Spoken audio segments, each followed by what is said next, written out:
안녕하세요. 육아멘토 이지은 코치입니다. 3월입니다. 언제 방학 끝나나 3월만 기다리셨던 분들은 드디어 좀 숨 좀 쉬겠다 하시는 분도 계실 텐데, 또 반면에 너무 힘들다 하시는 분도 계실 거예요. 3월 등원 거부의 시즌입니다. 이제 3월이 되면 어린이집, 유치원마다 꼭 한두 명씩은 그 입구에서 울고불고 하면서 엄마한테 유치원 가기 싫다, 엄마 나랑 놀면 안 돼, 엄마 회사 안 가면 안 돼, 엄마 제발, 이러면서 막 울고불고 하는 애들 많이 볼 수 있습니다. 저희 아이도 그런 애들 중에 하나였거든요. 근데 그것 때문에 저도 정말 너무 힘들었고, 그거를 이제 극복하는데, 해결하는데 시간이 너무 오래 걸렸는데, 이제 그런 상황에서는 어떤 생각들을 많이 하시냐면, 내가 아이를 그냥 확 기를 죽여서 화를 한번 세게 팍 내가지고 애가 그냥 딱 순종하게 만들어야 되나, 아니면 그냥 애가 하자는 대로 다 받아줘야 되나, 이렇게 이제 흑백 논리로 많이 그렇게 생각하시게 될 것 같아요. 저도 그랬었고. 근데 꼭 그렇게 강압이나 억압이나 아니면 그냥 다 받아주는 거나 꼭 두 개를 선택해야 되는 건 아닙니다. 그것이 아니라 아이에게 유치원을 가도록 안내하면서도 사랑으로 이렇게 규제할 수 있는 방법들이 있거든요. 그래서 여러분들 오늘 등원 거부로 이제 힘드신 분들 계시다면 오늘 영상 끝까지 꼭 보시고 아이를 어떻게 사랑으로 유치원에 보낼 수 있을지 해결하는 방법 꼭 가져가셨으면 좋겠습니다. 어제 이제 만난 분께서 얘기를 해주셨는데, 아이가 유치원에 들어가면서 너무 이제 떼를 쓰고 울고 하니까 마음이 많이 아프셨다고 하더라고요. 다른 아이들은 다 그냥 잘 들어가는데 내 아이만 막 우는 것도 너무 속상한데, 엄마도 이제 마음이 너무 아픈 거예요. 내가 나조차고 지금 아이를 우선으로 생각하지 못하고 내가 그러니까 나쁜 엄마인가? 이런 생각을 이제 하게 되시는 거죠. 근데 이제 아이가 막 그런 얘기를 하니까 엄마도 너무 마음이 아프니까 아이한테 이제 심한 말, 이제 아픈 말을 하게 되고, 그래서 출근하는 길에도 막 눈물이 나셨다고 하더라고요. 그렇게 하면 아이도 힘들고 엄마도 힘들고 너무 양쪽 다 힘들게 됩니다. 저도 아이가 등원 거부가 정말 너무너무 심했거든요. 그래서 저 같은 경우에는 워킹맘은 아니었기 때문에 그냥 그 유치원 앞에서 정말 너무너무 도저히 안 돼서 그냥 되돌아온 적도 많고, 억지로 들여보낸 적도 있고, 아이가 어느 정도로 심하게 했냐면 막 울면서 뒤집어지는데 제가 그거를 뭐에 비유했냐면 엑소시스트 영화를 보는 것 같았다. 마치 흡사 그 악령에 들린 그런 사람처럼 그렇게 뒤집어지더라. 그때 진짜 저희 아이가 절규를 하면서 막 소리를 지르면서 뒤집는데 등이 막 활처럼 휘어져가지고 엄청나게 진짜 그랬거든요. 그러면은 주변 사람들 눈치도 너무 보이고, 우리 아이가 뭔가 문제가 있나? 내가 뭘 잘못 키웠나? 내가 나쁜 엄마인가? 정말 많은 생각들이 이렇게 떠오르면서 엄마 마음이 이제 굉장히 힘들게 됩니다. 죄책감들이잖아요. 이제 내가 뭔가 잘못하고 있다, 우리 아이가 뭔가 잘못되어 가고 있다, 이런 죄책감들이 이제 아이에게 분노가 나가게 됩니다. 왜냐면 죄책감은 나를 공격하는 마음이기 때문에 굉장히 너무 고통스럽거든요. 그러면 자신도 모르게 무의식적으로 그 화살을 상대방에게 이제 돌리게 되는 겁니다. 네가 나를 힘들게 만들었어, 너 때문에 상황이 이렇게 됐어. 그래서 아이한테 이제 험한 말이 나가고, 아이도 또 아프고, 아이도 그 마음을 죄책감으로 가져가고, 막 이제 이런 악순환이 반복되는 거예요. 이렇게 죄책감이 올라오는 이유, 그러니까 이 상황을 해결하려면 이 죄책감을 해결해야 되는데, 죄책감이 왜 그러면 생기느냐, 그럼 이걸 보면 이 상황이 죄책감을 유발하는 것 같지만 실은 그렇지 않습니다.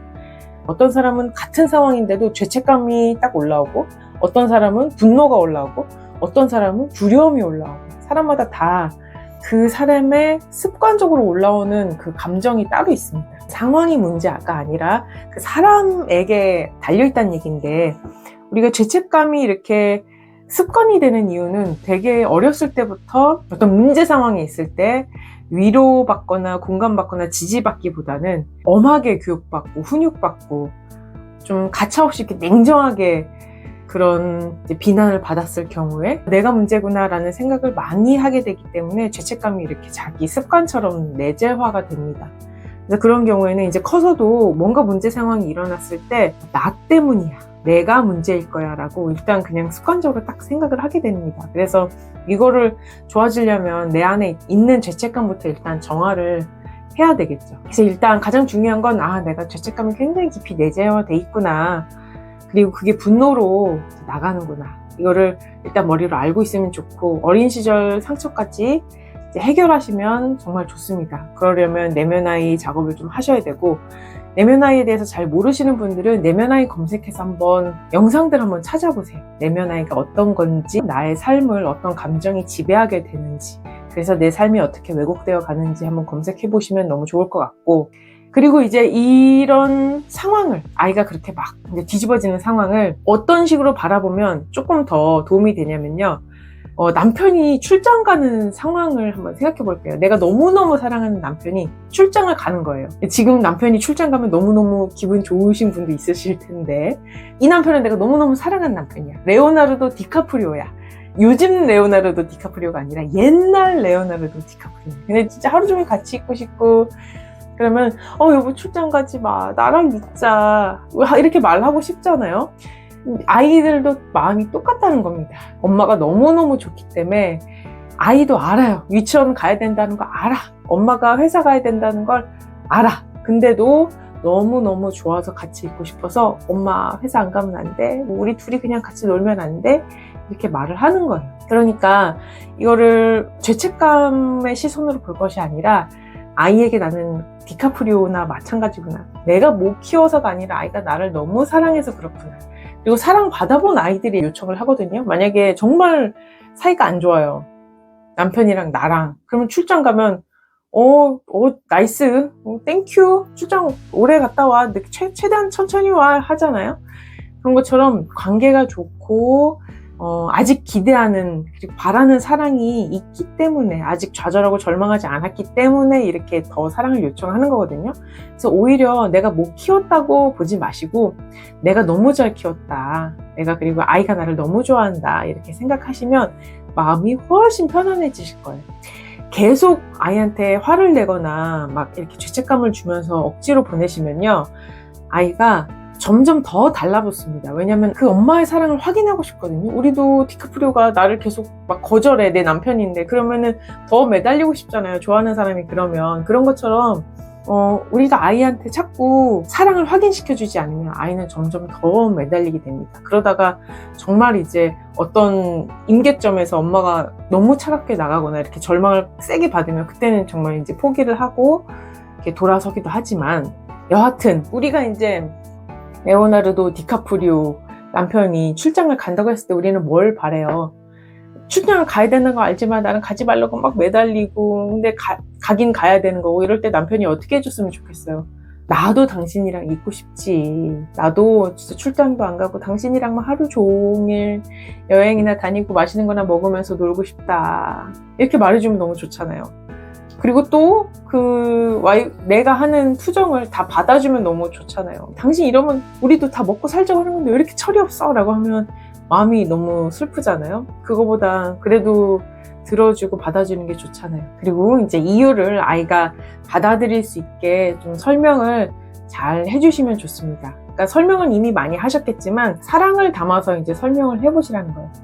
엄마가 돈 많이 벌어와서 우리 딸이랑 저녁에 맛있는 거 같이 먹자, 저녁에 같이 재밌게 놀자, 이렇게 훗날 약속하는, 기약을 하는 것도 너무 좋고, 엄마가 회사를 가야 되는 이유도 사랑을 담아서 설명을 해주면 좋고, 나 좋자고 하는 게 아니라 우리 모두가 좋기 위해서 하는 거다. 엄마가 회사를 안 간다고 해도 엄마가 엄마 시간을 갖고 아이를 유치원을 보내는 아마 이유가 있을 거예요. 그게 조금만 깊이 생각해 보시면 절대 이기적인 이유가 아닐 거예요. 너도 유치원에 가서 친구들이랑 재밌게 잘 지내고 잘 배우고, 그 시간 동안 엄마도 충전하고 엄마 할 일 좀 얼른 하고 우리 그 뒤에 만나서 더 신나게 놀자, 엄마 충전하고 있을게, 엄마 일 처리하고 있을게, 이런 식으로 우리가 더 행복해지기 위해서 지금 이 유치원도 가고 회사도 다니고 하는 거잖아요. 그 이유를 조금 더 사랑을 담아서 설명해 주자는 거죠. 그리고 아이의 적응을 이제 도와주시면 좋습니다.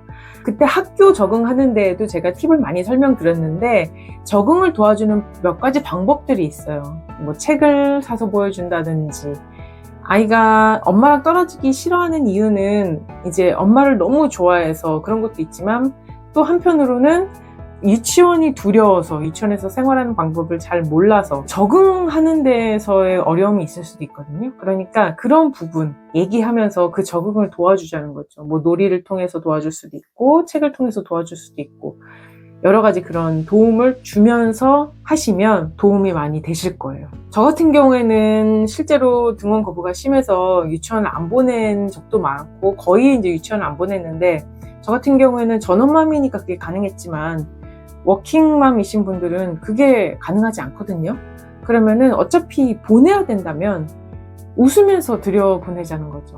사랑을 표현하면서 들여보내자는 거죠. 무조건 이게 거절이고 나쁜 거고 이런 게 아니라 헤어지지만 그럼에도 나는 널 사랑하고 또 이따가 만나자, 웃으면서 들여보낼 수도 있다는 거예요. 아이는 울고는 있겠지만 엄마는 마음에서는 그 좋은 마음으로 들여보낼 수 있다는 거죠. 왜냐면 아이가 우는 건 당연한 거거든요. 엄마가 너무 좋아서 헤어지는 게 싫은 건데, 그건 너무너무 당연한 건데, 그거를 굉장히 이제 큰 아픔이나 큰 죄책감으로 가져오시면 엄마가 마음이 힘들잖아요. 그러면 아이가 또 그 마음을 또 느낍니다.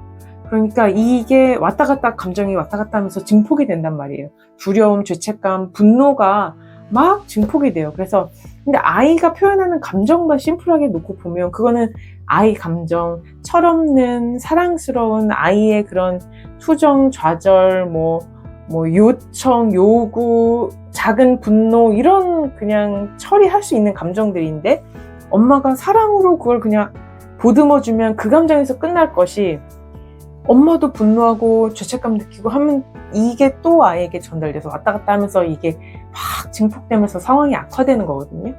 그러니까 아이가 웃으면서 들어가지 못한다 해도 엄마는 그것을 사랑으로 이렇게 보듬어 주면서 들여보낼 수 있어야지 된다는 거죠. 그래서 이제 이런 시련이 닥칠 때마다 근데 왜 이렇게 나는 애 키우는 게 힘드냐라고 생각하실 수도 있는데, 진짜 찐사랑을 느끼는 상황들은 막 나이스한 상황에서 그렇게 찐사랑을 느끼지 않습니다. 정말 찐사랑을 느끼는 경우는 생각해보세요. 좌절 속에서 사랑을 느낄 때 그걸 정말 찐사랑으로 가져갑니다. 예를 들면 100점 맞아왔을 때 엄마가 막 좋아하면서 예쁘다고 막 칭찬해주고 엄마가 막 사랑해줬어요. 그러면 그거 찐사랑으로 가져갈까요? 그거보다 오히려 내가 꼴등을 했어. 그때 부모님이 너 노력한 거 내가 안다. 너 속상하겠다. 너 정말 열심히 했는데 너가 최선을 다했다는 걸 알아. 괜찮아. 다음에 더 잘할 수 있어. 그럴 수 있어. 나는 그래도 네가 자랑스럽다. 충분히 잘했어. 고생했다. 이렇게 해줄 때 진짜 찐사랑으로 가져가는 거거든요. 너무 잘했을 때 칭찬받는 것보다 나도 내가 실수했다는 걸 알고 내가 한 행동이 부끄럽고 후회가 될 때, 그때 부모님이 사람은 누구나 그럴 수 있다. 너도 얼마나 힘들면 그런 행동을 했겠냐. 나도 정말 그런 부끄러운 행동을 한 적이 있었다. 이런 실수를 통해서 배워가면 되는 거다. 괜찮다. 이렇게 말해줄 때 그거 되게 사랑으로 가져가잖아요. 이렇게 절망의 순간, 좌절의 순간은 한편으로 보면 또 진짜 조건이 걸리지 않은 존재로서 내가 널 사랑한다. 있는 그대로 어떤 상황이든 간에, 네가 어떤 사람이든 간에 상관없이 나는 너를 존재로 사랑해 라는 걸 표현할 수 있는 정말 절호의 기회입니다. 하늘이 주신 기회일 수 있어요. 그러니까 모든 절망의 순간에서 내가 왜 이렇게 운이 없냐, 재수가 없냐, 왜 이렇게 힘드냐라고 생각하지 마시고, 정말 찐사랑을 표현할 수 있는 기회가 왔구나 생각하시고 그 순간에 한 번 더 사랑을 또 표현해 주시면 좋을 것 같습니다. 이제 내일 또 등원하실 때는 내가 디카프리오야 이렇게 생각하시면서 아이의 행동을 보시면 죄책감이 아니라 사랑으로 보시기가 훨씬 쉬울 것 같습니다. 내일은 그래서 나는 디카프리오다 주문을 외우면서 한번 등원을 해보셨으면 좋겠고요. 지금 애착육아 워크숍 모집하고 있습니다. 그룹 메신저에서 모여가지고 제가 밀착 멘토링도 해드리고 질문에 답변도 해드리고 6주 동안 계속 미션 하면서 육아 레벨업하는 제가 진행하는 육아 워크숍인데요.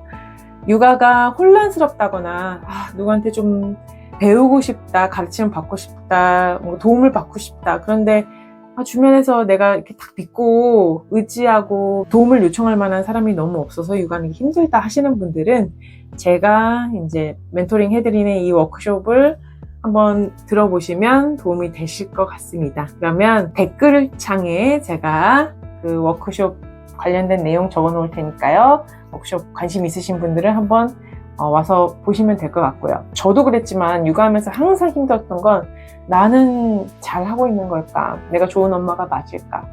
난 너무 부족한 것 같다 라고 생각하는 그런 나 스스로를 못마땅해 하는 제 마음이었던 것 같아요. 근데 지금 제 영상 보고 있다는 것 자체가 이미 정말 노력하고 계신다는 거거든요.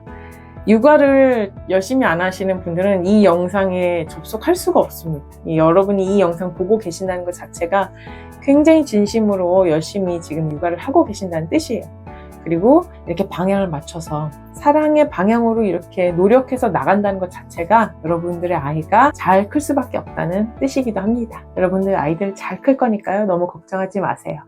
그러면 다음 시간에 또 만나 뵙도록 하겠습니다. 여러분 행복한 육아 하세요. 안녕.